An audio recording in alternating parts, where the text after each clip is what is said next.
Today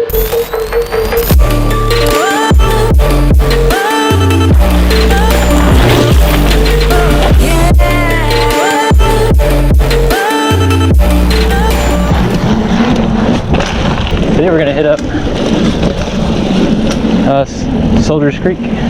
That should be a pretty short video. I'll do a couple laps. So I got some pretty good feedback from the first video, and I'm kind of glad you guys liked it. I had a lot of fun making it.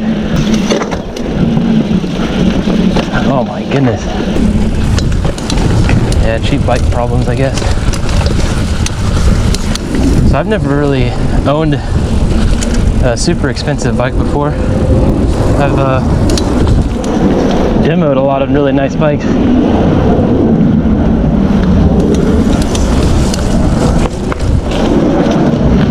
Just never could afford one.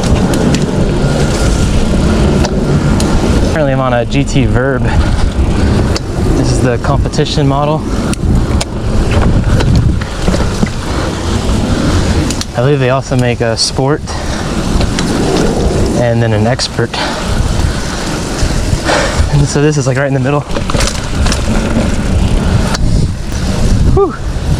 Yeah, I started out riding on a hardtail, the GT Aggressor. I believe they still have that model around. And then I demoed a full suspension. And I was like, yeah, it'd be kind of nice to have a full sus bike. And it is. Even if it's not the highest end, it still works. Getting a little muddy today. It just rained. I was gonna hit up Mount Dora tomorrow, so it's gonna be too wet today, and hit their red trail, the Helter Skelter. It's a really good little techie trail. But for today, I still wanted to get on my bike, get some exercise in. So we're just on this little yellow, I think it's a yellow.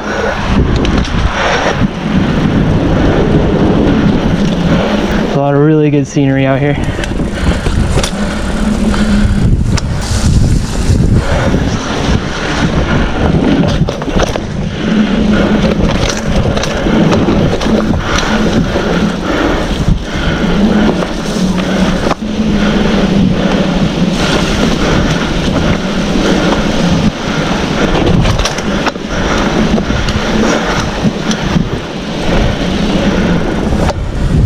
I think back when I bought it, it only cost like 1,200 bucks new, but I got it for sale. It was a Black Friday sale, and I only paid like 800 bucks for it.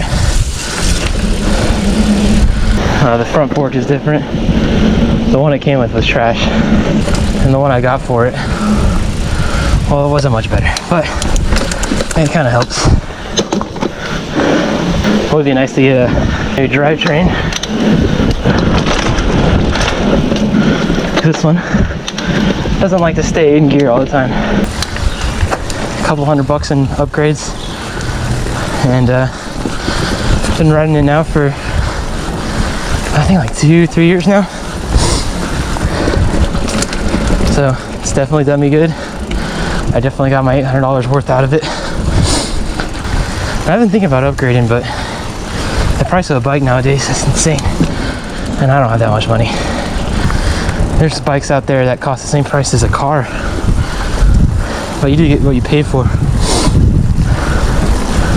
In terms of overall quality, and a big one is warranty.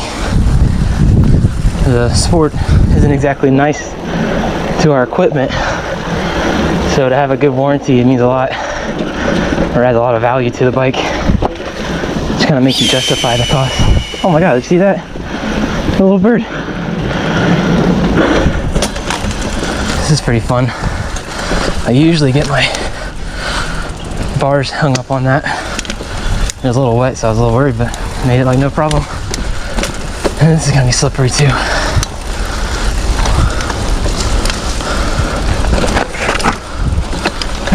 It was slippery, but manageable.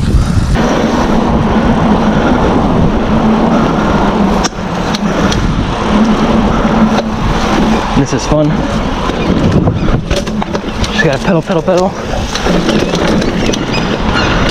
And then they added this little jump here. It's a little fun.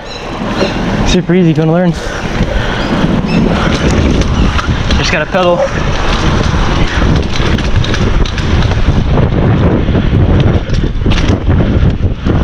There you go. So yeah, today's pretty good. So like I said, it just rained. So the weather is really nice and cool. And then of course the dirt's super grippy. And there's some spots where it's just really muddy, but that's okay. Yeah, the funny thing is, so I have a buddy. We usually go to the snow hill because he lives on that side of town, and he has a GT Aggressor, but from like the 90s. And it's funny because he'll keep up with me and he'll give me a hard time about spending money on a bike. He actually got it for free, I think. A long time ago, he was working a job and someone gave it to him. It kind of made me want to buy an old school bike and do like a little, like a retro mod type thing. Put like a newer fork on it and wider range cassette. I don't know, sounds kind of fun. Oh yeah, forgot to bring a towel too, so that's gonna be fun.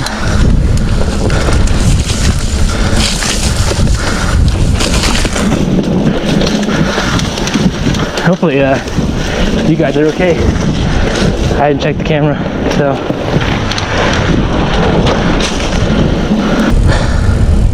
I think I got under $1,000 everything in total, including the DT Swiss front wheel. Let me get another little jump.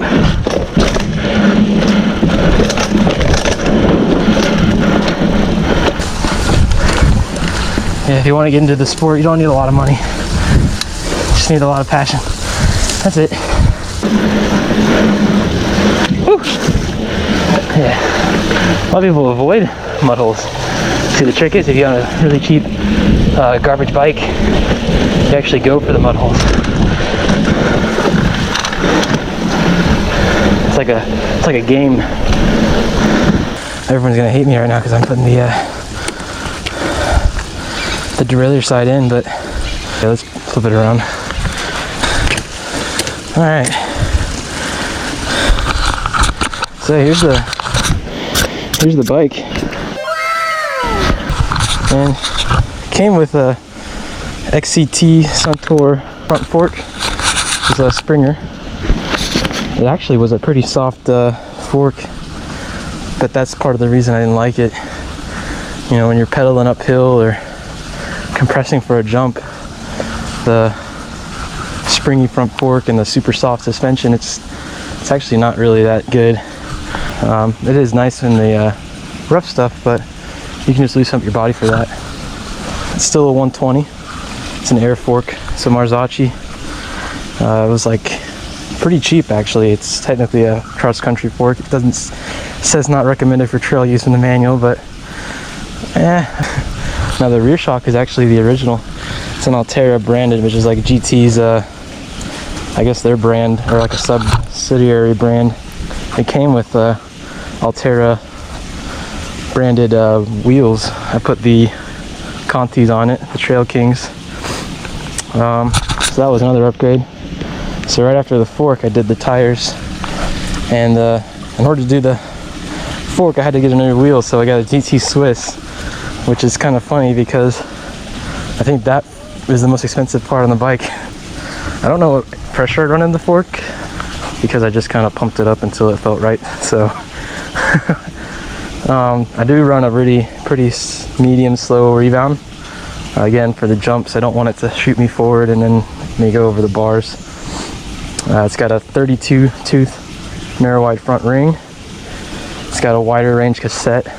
That thing sucks. Again, it ships good out of the box, but when you put all this wider range cassette and that bracket, it doesn't shift good anymore. Go figure. I got a shorter stem. Amazon special. Same thing with the bars, it's another Amazon special. And then the grips. But that's it. So, you know, all together, maybe it's like 1,200 bucks. But yeah, you don't need a whole lot of money to get into the sport. And you know, I just saw a guy pass me on a, it was like a Schwinn. So, and he was having fun, he was ripping. So yeah, it's definitely nice, don't get me wrong. On the demo days, I have a lot of fun. But you really don't need thousands of dollars worth of bike. Bike's looking dirty, I'm looking dirty. Let's have some fun. I thought I was charging up my GoPro. I was actually not charging my GoPro. I have an inverter in my car, and I have to turn the switch on for it to start working. And I just plugged it in and forgot to turn the switch on. Oh well.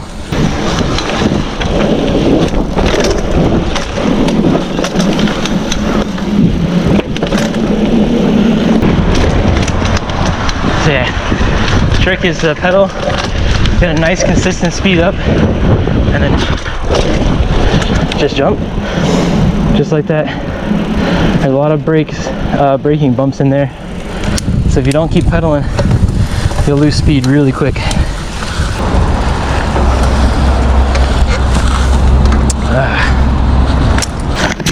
Yeah, looks like I actually ride the thing now. Thanks for watching.